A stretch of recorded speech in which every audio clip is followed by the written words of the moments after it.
Hey, I'm Hunt, and this is Hunt on LSU, your channel for LSU Fighting Tiger football talk. Enjoy the video. We want you to leave a comment below, hit that like button, and subscribe right below the video. Enjoy. March forward to LSU and Grambling, and I will probably say this every day for the next 3 days. This game is not really about anything that went on Sunday. The coaching staff can do some things, and the players can go out there and try to execute, and they may move Harold Perkins, or Emory Jones might move down to guard, and you might see Lance Hurd play right tackle, like some stuff, but you're not going to really know because it's Grambling, and they're an FCS team, and LSU is going to win this game by 50 points. This game is about enjoying some LSU football. Like, I'm excited to get out there and do the pregame show from between the Rams and the PMAC. I'm excited to go in the stadium and hear the band and watch the team play, and it's going to be enjoyable. There'll be no stress. There'll be no anxiety. There'll be no drama, but it's just going to be a day to enjoy your tailgate, enjoy seeing the Tigers, not have any frustration, and move on into Southeastern Conference play next week. That's really all we're looking at here for this Grambling game. So any sort of wildly in-depth conversation is probably misplaced this week, quite honestly. But there are some things that we'll attempt to look for in the game, and the first is Maason Smith. And Brian Kelly was asked yesterday about his big defensive tackle, and with the suspension last week, we knew he wasn't going to play, but he was asked last week, could he play? And he said he'd be questionable because we know that he'd been dealing with some injuries throughout camp. So Brian Kelly was asked yesterday about the return of Maason Smith. He obviously impacts our defense. He allows us to do different things, allows us to, he's a guy that can play the 5 technique. He can play the 3. He can play the 1, the 0. I mean, his flexibility on our defense provides a new dimension that we're excited about getting him back. And if Maason Smith goes out there and has 4 sacks against Grambling, it's not going to mean that Mississippi State can't block him, but it will mean that he feels pretty good and is able to go out there and give it a go. I was there. I've told the story many times on the air. I was there when he went down at practice a few weeks ago, and it was not a very pleasant 5 minutes. Now, he got up and walked off, but apparently the pain lingered for a good bit, 7-10 days, but sounds like he's ready to roll. However, you do have to look at Maason Smith and realize, okay, he played in 1 series last year, then he missed the entirety of the season, didn't do a ton in the spring, and was banged up a lot of fall camp. So what can you actually expect to see from him on Sunday?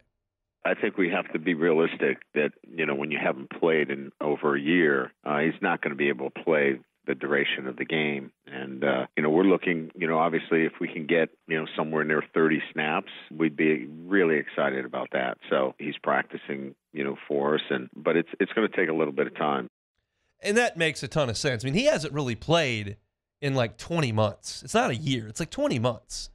I'm not going to give him a ton of credit in terms of his football readiness for playing a series against Florida State.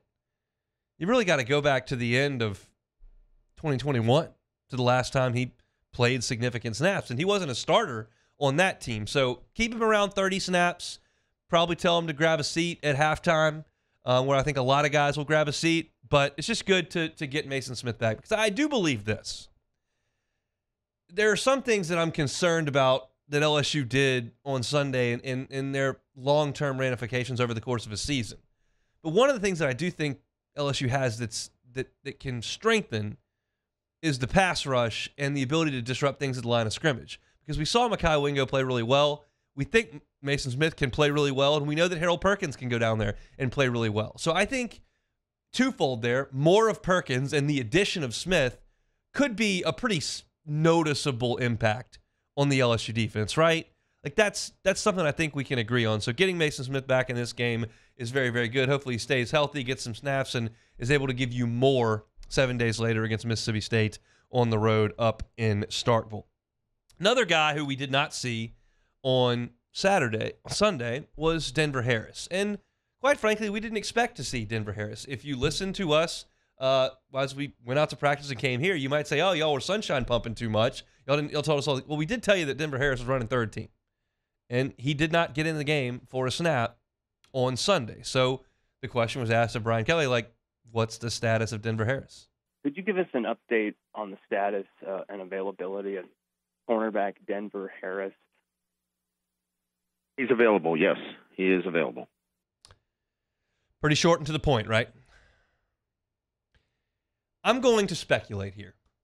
That's part of this platform. You're a newspaper reporter and you're writing in print. You need to have your facts. It's a hard news story. It needs to be factual. You're writing an opinion column in a newspaper where you can use your opinion. And this is an opinion platform as well. My opinion is that answer from Brian Kelly implies that there are some issues there with Denver Harris in terms of non-football things.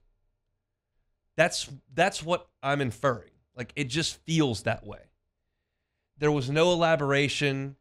There was no reason given. It's just, yeah, he's available, didn't play. And to be that short just indicates that there's just not, there's something there. And it's speculation on my part, but the things keep piling up. And I'll tell you this. When LSU kind of comprised its roster back in February, and you got your transfers, and you got your signees, and you knew who was leaving and who was coming, and you started to look at what the roster was going to look like, you knew what the offense was because just about everybody was back. And on defense, Wingo, Smith, okay, yeah, I got that. And then, okay, Perkins is in there. And when I started in the secondary, I pretty much started with, well, you'll probably have Denver Harris at one corner.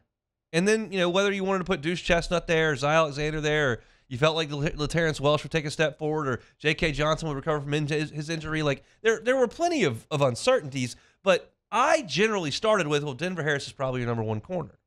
And call that stargazing. Call it whatever you want. But that's how I felt.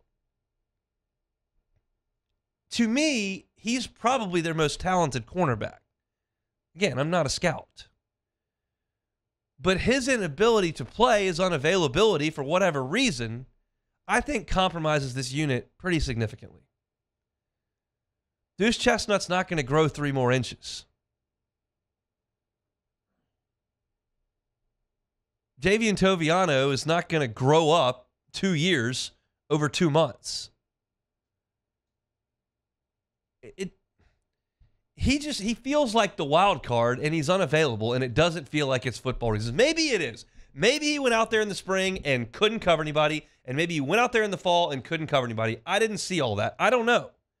But we're not getting any reasons. We just hear, not ready. And to me, that has compromised the depth, certainly, and I think the talent level of this LSU defensive back group. And it's a big bummer. But it wasn't the only thing LSU struggled with in terms of pass coverage on Sunday. They also struggled running the football. You've heard the stat a million times now. 11 carries, 14 yards by the backs outside of the one run from Williams. And Brian Kelly was asked about how to get the run game going, and he gave his answer. The offensive line will be involved in that, and, they were in situational work where, it's tough yardage, right? We're on the goal line a couple of times. We're in 4th down situations. Not all of it was, the offensive line couldn't get movement. We were in some option read situations where we didn't make the proper read. So I think this is much more about just looking at it systemically, that, we run the ball with a little bit more variety and certainly get other guys touches, not just the quarterback. That speaks to one thing that I thought LSU was going to be in really good shape on, and that's just simple, execution. We talked all August about, oh, my gosh, they have their quarterback back. That hasn't happened in a while. Oh, wow, they've got the offensive coordinator back. That hadn't happened in a while. And Josh Williams has been there forever. Noah Cain's been there for a year. They ought to be, up to speed. Let's go. You don't have to worry about the things that you saw last year where it took them a half to figure out anything on offense, and that made a lot of sense. New quarterback, new coordinator, new everything. This year it's same everything, and they're not executing properly on zone reads. And they also didn't get much of a push.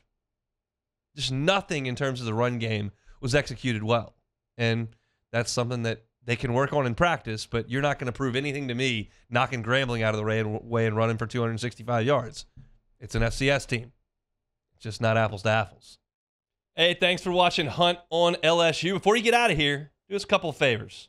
Hit that like button, leave your comments below, and subscribe to the channel for all your Fighting Tiger football talk. See you next time.